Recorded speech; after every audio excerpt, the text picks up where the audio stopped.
जय शिवराय मित्रांनो पीएमएफबीवाय पोर्टलवरील नव्या बदलासह खरीप फळपीक विमा अर्थात मृगबहार फळपीक विमा योजना 2025 चे अर्ज सुरू करण्यात आलेले आहेत आणि याच्या संदर्भातील महत्त्वाची अशी माहिती आजच्या व्हिडिओच्या माध्यमातून जाणून घेण्याचा प्रयत्न करणार आहोत। मित्रांनो अनेक सारे महत्त्वाचे असे बदल करण्यात आलेले आहेत ज्याच्यामुळे आता फक्त फार्मर आयडी असलेल्या शेतकऱ्यांनाच या योजनेमध्ये सहभागी होता येणार आहे। मित्रांनो द्राक्ष, पेरू, लिंबू, त्याचबरोबर संत्रा असेल, मोसंबी असेल, सीताफळ असेल, डाळिंब असेल अशा फळपिकांसाठी ही फळपीक विमा योजना सुरू करण्यात आलेली आहे। मित्रांनो प्रत्येक वर्षी फळपीक विमा योजना राबवली जात असताना याच्यामध्ये काही ना काही बदल करण्यात येत आहेत। गेल्या वर्षी सुद्धा याच्यामध्ये बरेच सारे बोगस लाभार्थी दिसून आले होते आणि याच पार्श्वभूमीवर आता या फळपीक विमा योजनेमध्ये सहभाग घेत असताना अनेक महत्त्वाच्या अशा अटी लावून हे अर्ज सुरू करण्यात आलेले आहेत।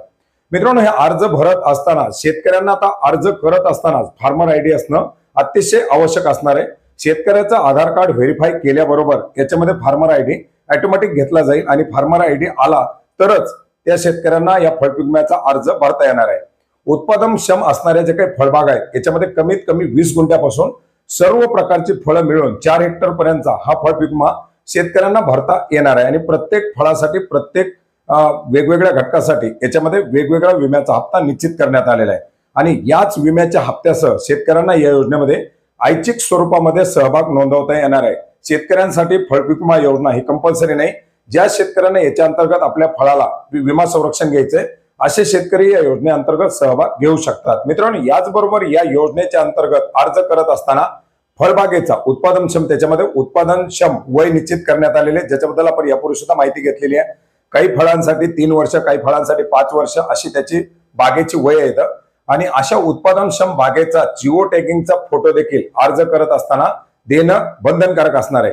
आता याच्याबरोबर जे काही घोषणापत्र लागतात की जे काही सहमती पत्र लागतात याचे नमुने आपल्याला या व्हिडिओच्या डिस्क्रिप्शन बॉक्समध्ये सुद्धा देण्यात आलेले आहेत आणि याच्याच बरोबर एक महत्त्वाची अशी अट असणार आहे ती म्हणजे ई-पीक पाहणीची।